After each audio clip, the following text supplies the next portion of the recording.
Hi everyone. Okay, today we're finishing up the second to last chapter in communication theory. Um, what I would remind you of is that currently your exam is online. So if you want to look it over and see what sort of things you should be looking for in these lectures to take some notes, that would be advantageous. All right. I'm going to go through this rather quickly, just because I know that right now you're also working on your final paper, final projects for other classes, etc. These are two theories you need to be aware of, but we're not going to go really in depth to them with regard to the rest of the semester because we're at the end of the semester. But these are a couple of theories you should just know about in case you find interest in them later on. So today we're talking about muted group theory. What muted group theory says or claims is that language serves its creators better than those in other groups who have to learn the language. Now, when it comes to language, you could be talking about the difference between English and Spanish and French and German. But the way in which language is used here is that we're talking about communication strategies within an in-group. All right. So in the business world, if I'm not a part of a business yet and I come in as an entry-level employee, I have to learn the language. I have to learn the communication strategies and the communication methods of the people who are already in the business. The people who have been in that business for 5, 10, 20 years are better able to navigate through that business than I am as an entry level employee. All right. So the people who are in that company for a long time, they're the ones who created the ways in which that company communicates currently through memos and emails and everything else, right? They have a better go at it than I do because I'm still sort of learning the communication, language, behavioral patterns of the company, all right? That's what muted group theory is saying, is that there are people who are unfamiliar with the ways in which communication works for a certain area, and we need to be mindful of that because they might not be able to navigate certain cultural situations as easily yet. Think about your time in college, your freshman year, especially if you were a first generation college student. You might not know how to get along in college, right? It takes you a little bit of time to adapt to how does college work, all right? Now that you're, juniors and seniors, it's a little bit easier. You've learned how to sort of play the game. Like you know how to communicate, you know how to get your way through, classes, how discussions work, office hours, emails, all these other communication patterns. All right. So you look at things like who makes the rules about how we communicate, in society. Obviously, the people who are in charge of Hollywood, media, these individuals are blasting out communication all the time to us. In the classroom, the teacher facilitates raising hands and turn taking and who gets to speak and who doesn't get to speak. And then in the workplace, your boss is going to have different ways in which he or she asks the company to communicate with each other, and whether it's weekly meetings, daily meetings, emails, memos, what have you, right? So if you want to be involved in the conversation, you have to learn the rules with regard to the conversation. All right, a lot of these early studies were done in 1970s, 1980s, and they were mostly rooted in gender differences between men and women in the workplace, right? So if you think about the 1960s, 1970s, women were in waves starting to come into the workplace in larger numbers. Obviously, women worked before in the 1970s, but we're talking about in larger numbers in 1960s, 1970s. So people started to research, how are men and women communicating in the workplace when the numbers are more even with regard to male and female employees. All right. And what they started to find, right, is things like sports metaphors were used, right? Now, this is one example of many examples they found. But what they're essentially finding is that when it comes to the bosses, the CEOs, the boards, the managers, these are all men, right? And they're speaking in ways that are very masculine. Like they're speaking about things that are traditionally masculine. Sports, for instance. And so we're not talking about the company per se, but we are talking about sort of that small talk, happy hour, water cooler conversations that happen between bosses and employees that form collegiality between bosses and employees that then make it easier down the road for the boss to give additional responsibility to somebody, for the boss to promote someone, for the boss to feel comfortable and friendly with someone so that that person is going to move up in the company. So what they were finding out is that entry-level male employees were getting closer relationships with the bosses who were male, right? Entry-level men were getting closer relationships with the bosses who were men than the entry-level women. And this was around this issue of being able to talk to each other in these familiar ways, right? About, more masculine things. And again, it wasn't about the company, right? Um, per se. It was just sort of like, it's a late night. Let's talk about the Eagles game that's on this weekend, or Monday morning around the water cooler. Let's talk about the football games last night. We're gonna go to a conference, and when we go to a conference, we're gonna go to happy hour, and we're gonna watch some sports on the TV and talk about these things, right? This is just one of many examples, right? Sports wasn't the only thing, but just you understand the point, right? If you have something in common with your boss, men are more likely to talk about like things than a male boss and a female employee, right? So this is what researchers were finding, is that men in the men who were bosses were forming closer relationships with the entry-level male employees, and that just made it so that those entry-level male employees were moving up in the companies faster. All right. If you don't know the metaphors, if you don't know metaphors of sports, if you don't know how to talk about sports or get around sports, right?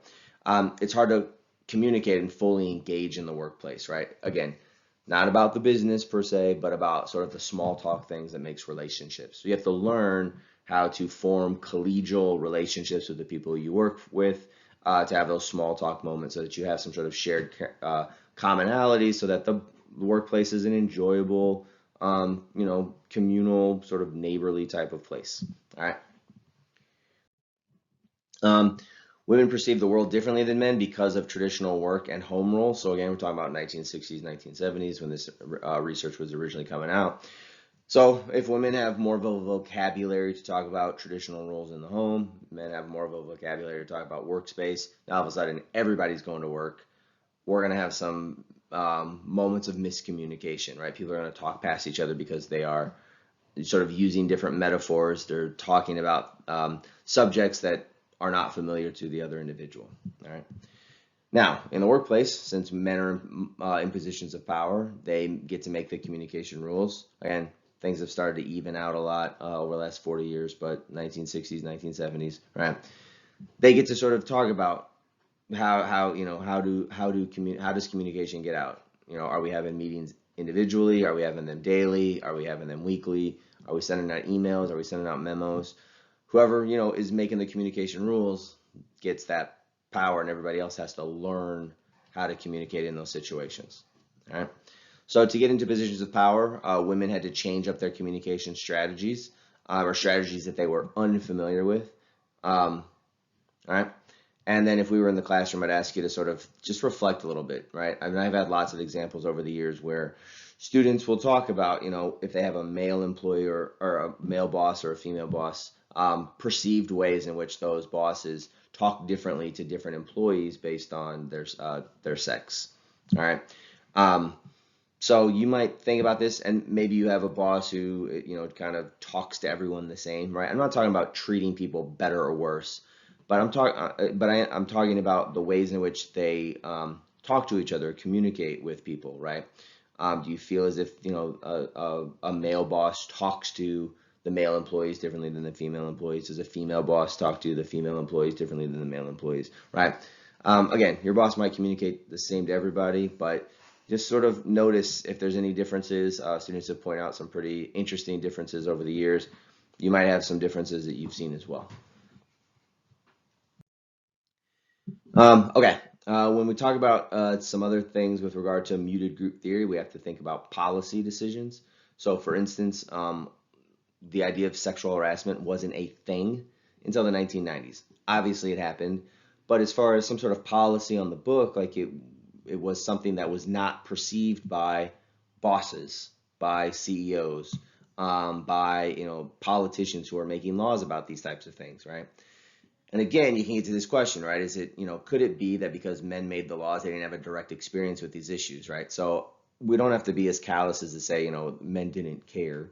But we could look at this and say, men were just largely ignorant that these things happened because they weren't placed in these types of situations.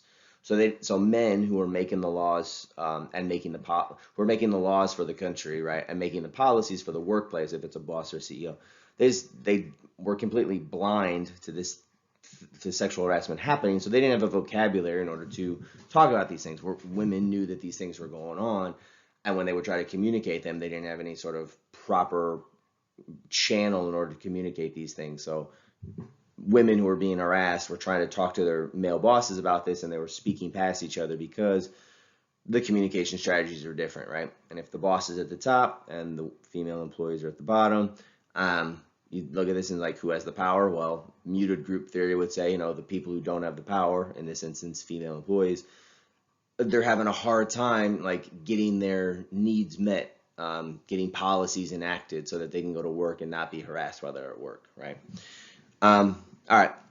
Similarly, the idea of marital rape and date rape wasn't a thing until the 1980s. Again, obviously it happened, but as far as like legally on the books, it wasn't a thing that was recognized. And again, you can go back to this where if only men are in charge of creating policies and laws, they probably lack the vocabulary to fully articulate what's happening, right? And again, you have this whole group, women, who are being muted in these conversations. So when we say things like, people need representation or they need a seat at the table, right? We need different perspectives. This is one of the ways in which you could say, okay, it was useful to make sure that women were included in policy decisions so that, a woman who was sitting on a board at a company could explain this to her male colleagues, right? Or a woman sitting in Congress could explain this to policymakers who, again, were completely, had no idea what this meant or what this experience was like or how to even articulate it. What was happening or what would be an appropriate response. All right. So if people at the top have no experience with what people who don't have power are experiencing, it's very difficult for those people without power to even articulate it, right? It might as well be a foreign language, right? But again, we're talking about sort of language in this way. Like we're trying to get a message to people at the top that this is affecting us, and that is so far removed from their experience that they can't even comprehend it. People in positions of power versus what's called the proletariat. This goes back to some stuff with Marxism. You don't need to know too much for this for the final, but we did go over Marxism in class. Muted group theory is rooted in gender, like gender theory, feminist theory, etc., right? Which is all influenced by Marxism, right? This idea of, there are different classes of people. Some people have power, some people don't have power. The people who don't have power are trying to communicate that they need things, right, to the people in power, but they are muted. They don't, they're unable to articulate in a way where the people at the top hear them.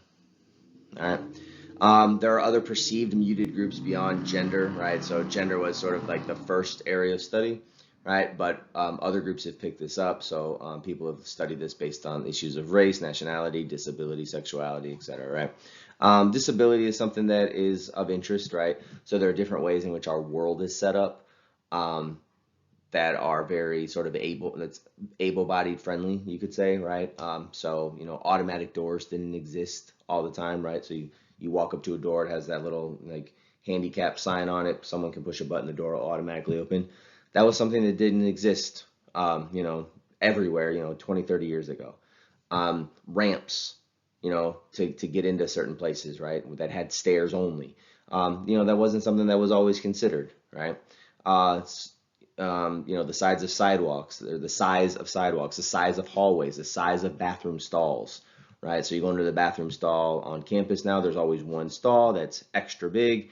That's so that a wheelchair can fit into that stall, right? That's what that stall is for.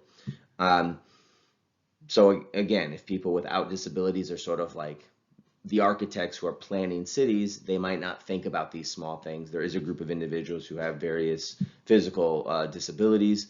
They're trying to tell us, right, if we're the architects, like, hey, like ramps, we need doors that open with a push of a button. We need bathroom stalls that are a little bit bigger because my wheelchair can't fit through, a standard sized door. Like we need to make hallways a little bit bigger, right?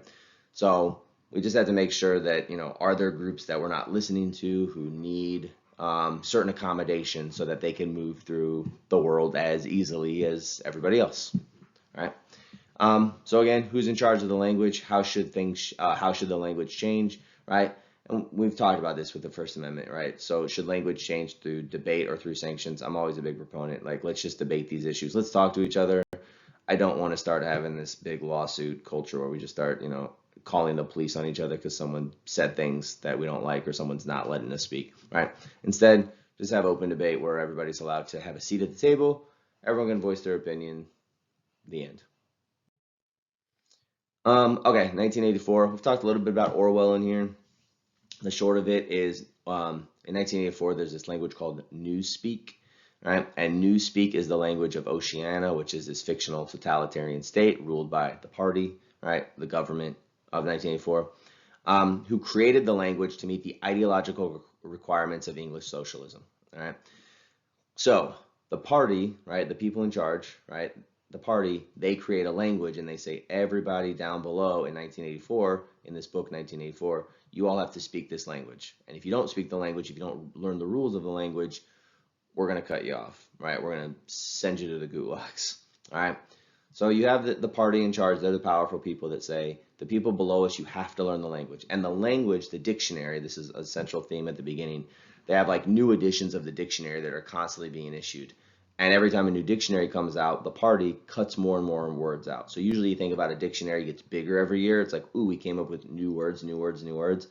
In 1984, the dictionary comes out and it's like, there's fewer words that you can use. So they're starting to censor out words.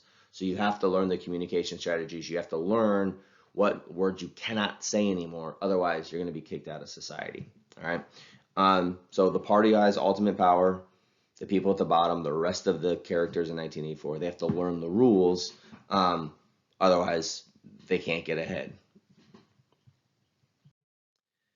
Okay, and finally, I just want to mention this book. This is a book I usually just mention in this class, but a couple years ago, I had my students in my fall course, which is rhetorical theory. They actually read Richard Wright's Native Son is the name of the book.